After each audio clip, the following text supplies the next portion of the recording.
Good morning class. Welcome to my video.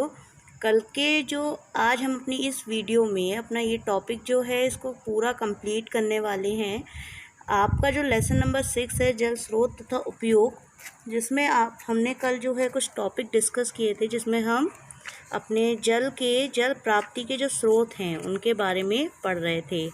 इसमें हमारा जो है 3 पॉइंट्स हमने क्लियर किए थे कल, जिसमें महासागर तथा समुद्री जल, नदियों का जल और वर्षा का जल, ये 3 हमने टॉपिक पढ़े थे।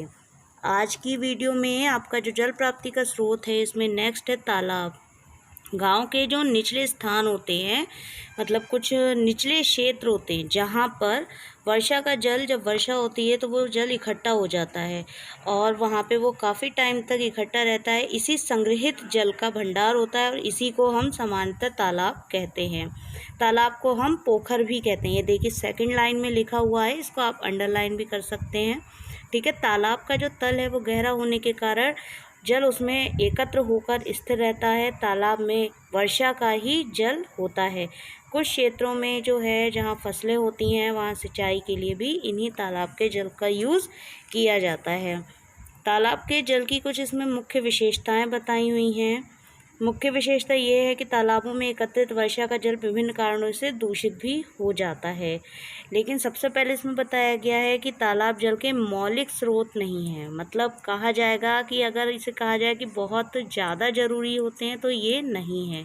ठीक है। इनमें मुख्य रूप से वर्षा का जल ही एकत्र होता है, यानी हमारा जो सबसे पहला मुख्य स्रोत है जल का वो हमारी वर्षा ही है। वर्षा का जल एक सीमा तक ही शुद्ध होता है, परंतु तालाबों में एकत्र होने के बाद क्रमशः दूषित होने लगता है।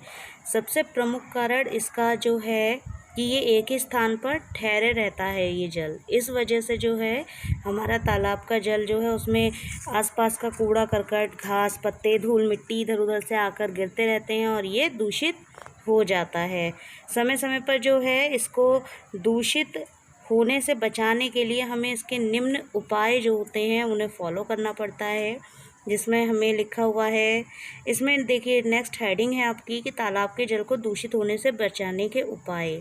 इसमें कुछ पॉइंट्स दिए हुए हैं, जिसमें आपका फर्स्ट पॉइंट है कि जिन क्षेत्रों में पीने एवं भोजन पकाने के लिए तालाब के जल पर निर्भर रहना पड़ता है उन क्षेत्रों में पक्के तालाब बनवाने चाहिए। ठीक है। इट्स मीन्स अगर आसपास जो है कुछ घास फूस का मैदान है तो उसको पूरी तरह से साफ़ करवाना चाहिए। सेकंड पॉइंट है इसमें तालाब के चारों ओर की जो दीवार होती है वो कुछ ऊंची होनी चाहिए, जिससे कि जो बाहर की गंदगी है वो उड़कर तालाब में ना आए। पशुओं द्वारा जल दूषित होने से बचाने के लिए तालाब के चारों ओर कांटेदार तार लगवा देने चाहिए। जो तालाब कच्चे होते हैं या उनके आसपास पौधे उगने लगते हैं तो उन्हें टाइम टाइम पर उखाड़ते रहना चाहिए, या फिर जो उसके अंदर कूड़ा करकट गिर रहा है उसे समय समय पर निकालते रहना चाहिए। और अगर इसके आसपास बड़े बड़े पेड़ हैं तो उन्हें जो है, जिससे पेड़ों के पत्ते फल आदि तालाब में ना गिरे, तो इसलिए या फिर पेड़ों पर बैठने वाले जो पक्षी हैं वो तालाब के जल को दूषित ना करें, इसके लिए आसपास के जो पेड़ हैं वो कटवा देने चाहिए। ठीक है। इससे आप जो है अपना तालाब के जल को दूषित होने से बचाने के कुछ उपाय हैं। नेक्स्ट आपका ये जो है पॉइंट है वो है आपका झील। जल प्राप्ति का एक अन्य स्थिर स्रोत झील है। तालाब सामान्यतः जो आपके मनुष्य हैं उनके द्वारा बनाए जाते हैं, जबकि जो झील होती है वो प्रकृति की देन होती है। कहीं कहीं पर जो है प्राकृतिक रूप से पर्याप्त मात्रा में जल भी एकत्र हो जाता है। इस प्रकार से एकत्र हुए जल के भंडार को झील कहा जाता है। झीलों में या तो वर्षा का जल एकत्र रहता है अथवा कोई सोता या झरना भी इसको भरने में सहायक होता है। ठीक है। झील के जल की तुलना अगर तालाब से हम करें तो झील के जल की जो विशेषताएं हैं वो तालाब के जल के समान ही होती हैं। यानी कि जो उपाय हमने अगर तालाब के जल को दूषित होने से बचाने के जो उपाय करे थे उन्हीं के द्वारा हम अपने झील के जल को दूषित होने से बचा सकते हैं। झील के जल को विभिन्न घरेलू विधियों द्वारा साफ एवं शुद्ध करके ही पीने आदि के काम में लाना चाहिए। अनेक स्थानों पर झील के जल से फसलों की सिंचाई का कार्य भी किया जाता है। नेक्स्ट आपका है झरने एवं सोते। ठीक है। झरने जो होते हैं उनको सोते भी कहा जाता है। जल के प्रकृति प्रदत्त स्रोत झरने एवं सोते भी हैं। भूमिगत जल कुछ क्षेत्रों में किन्हीं कारणों से पृथ्वी की सतह को फोड़कर बड़ी तेज़ी से निकलने लगता है। इस प्रकार के जल जो होते हैं, इस प्रकार के जल के स्रोत को ही सोता या झरना कहा जाता है। ठीक है, झरनों के जो जल है उसमें विभिन्न विभिन्न जो गुण हैं उनसे युक्त होता है। इससे पेट तथा त्वचा के अनेक रोगों का उपचार भी किया जाता है। झरनों के समान ही कुछ जो है आपके झरने ऊंचे क्षेत्र से नीचे क्षेत्र की ओर गिरते हैं और मुख्य रूप से पहाड़ी एवं पठारी क्षेत्रों में ही पाए जाते हैं। झरनों के जल के गुण एवं विशेषताएं भी आपके जो झीलें हैं उनके ही समान होती हैं। नेक्स्ट आपका जो है स्रोत वो है कुएं। ये मोस्ट इम्पॉर्टेंट पॉइंट है, इसे आप अपना टिक कर सकते हैं। कुएं जो है भारतवर्ष में जल प्राप्त करने का एक मुख्य स्रोत है। हम जानते हैं कि वर्षा का अधिकांश जल जमीन के अंदर समा जाता है। जमीन में समाये हुए इस जल को ऊपर लाने के लिए ही जो है कुएं खोदे जाते हैं। कुएं खोदने के लिए ज़मीन की तब तक खुदाई की जाती है जब तक जल नहीं निकल आता।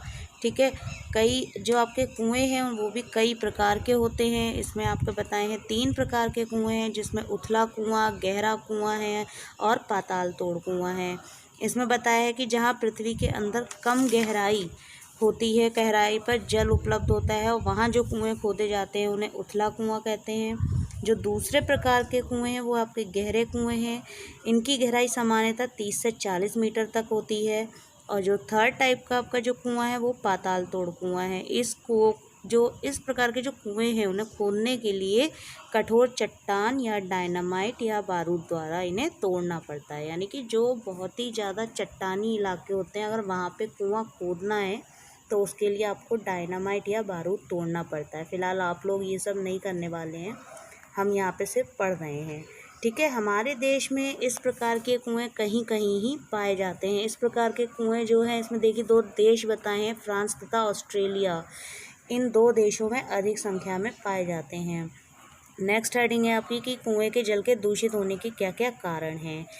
इसके जो कारण हैं वो हमारी जो मनुष्य हैं उनकी अज्ञानता या असावधानी ही सबसे मुख्य कारण है।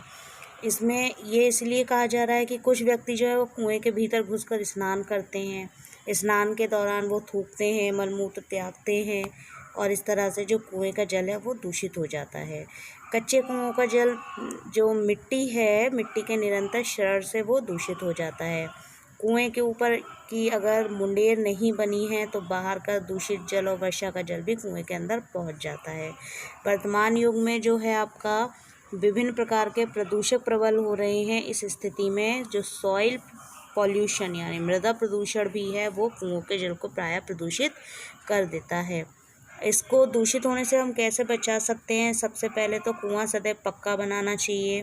कुएं के अंदर की दीवार और मुंडेर पक्की होनी चाहिए। आसपास ईंटों का फर्श होना चाहिए। ऊपर एक छतरीनुमा छत होनी चाहिए जिससे कि कोई भी गंदगी कुएं में ना गिरे। समय समय पर कुएं की सफाई करना चाहिए। उसमें जो है लाल दवा, जिसे पोटेशियम परमैंगनेट कहते हैं, वो भी समुचित मात्रा में टाइम पर अवश्य डालनी चाहिए। इसके अलावा जो है कुएं से सदैव अगर हम जब भी पानी निकालें तो साफ़ सुथरे बर्तन का ही यूज़ करें और समय समय पर कुएं की सफाई करते रहें, तो हम अपने कुएं के जल को दूषित होने से बचा सकते हैं। इन उपायों को हम अगर ध्यान में रखते हैं तो कुएं को आदर्श कुआं कहा जाता है। आदर्श कुएं से प्राप्त जल जो होता है वो पीने और खाने के लिए हमारे लिए सुरक्षित माना जाता है। नेक्स्ट आपकी जो हेडिंग है वो है आपका जल संरक्षण। जल संरक्षण मीन्स वाटर कंजर्वेशन। यह सत्य है कि हमारी पृथ्वी पर जल की मात्रा बहुत अधिक है, परंतु सत्य यह भी है कि वो पूरा पानी पीने योग्य नहीं है। उसकी कुछ सीमित मात्रा ही हम सिर्फ पी सकते हैं। और शुद्ध पेयजल की आपूर्ति भी जो है अपने आप में एक जो है क्रिटिकल प्रॉब्लम यानी गंभीर समस्या होती जा रही है। इस स्थिति में जो वाटर कंजर्वेशन यानी जल संरक्षण है उसका विशेष ध्यान रखना अति आवश्यक है। जल संरक्षण मतलब हम अपने पीने योग्य पानी को कैसे बचा सकते हैं। ठीक है, घरेलू स्तर पर जो जल को हम व्यर्थ में बहाते रहते हैं उन पर नियंत्रण लगाना चाहिए। सामान्य रूप से जो घर के फर्श को धोए नहीं बल्कि उन पर केवल पोछा लगाकर ही हम उसे सिर्फ साफ़ कर सकते हैं, अगर हमारे घर में पक्का फर्श है तो। ठीक है, इसके अतिरिक्त जो है हमें जो हमारी कॉमन कुछ बातें हैं, जैसे कि नल को केवल उतने ही समय के लिए खोलें जितने समय तक जल भरना है, या फिर हम जब भी ब्रश वगैरह कर रहे हैं तो हम टैप को उतने ही टाइम तक ओपन रखें कि जब तक हम ब्रश कर रहे हैं। इसमें जो है टैप को हम उस समय बंद कर दें जब हम ब्रश कर रहे हैं, उसके बाद जब हमें कुल्ला करना है उसके बाद ही हम अपनी उस टैप को ओपन कर सकते हैं। इससे क्या होगा, इससे आपका जो पानी वेस्ट हो रहा है वो कहीं ना कहीं बचेगा। जल की जो ख़राब टोटियाँ हैं, यानी जो टैप है, अगर उसमें पानी लीकेज हो रहा है तो उसको तुरंत ही बदलवा देना चाहिए, जिससे कि पानी बहता ना रहे। जल संरक्षण के प्रति जागरूकता विकसित करने के लिए प्रति वर्ष 22 मार्च को विश्व जल दिवस मनाया जाता है। ठीक है, ये इम्पॉर्टेंट लाइन है, कभी भी क्वेश्चन में पूछ लिया जाता है कि विश्व जल दिवस कब मनाया जाता है, तब आप बताएंगे कि 22 मार्च को। ठीक है, अब ये आपका जो चैप्टर है ये यहाँ पे ख़त्म होता है। नीचे कुछ पॉइंट्स हैं याद रखने योग्य बातें, ये इन शॉर्ट हैं, आप इन्हें पढ़ सकते हैं, इम्पॉर्टेंट है अगर आपको चैप्टर की सिर्फ समरी देखनी है तो। बाकी ये चैप्टर आज आपका फिनिश हो चुका है। आपके जो इसके लॉन्ग क्वेश्चन है वो मैंने आपको सेंड कर दिए हैं, आप उसे नोट डाउन कर लीजिएगा। ठीक है, बाकी का जब हमारी नेक्स्ट क्लास होगी तो हम अपने नेक्स्ट चैप्टर के साथ नई वीडियो के साथ मिलेंगे। तब तक के लिए good bye, stay home, stay safe, bye, thank you.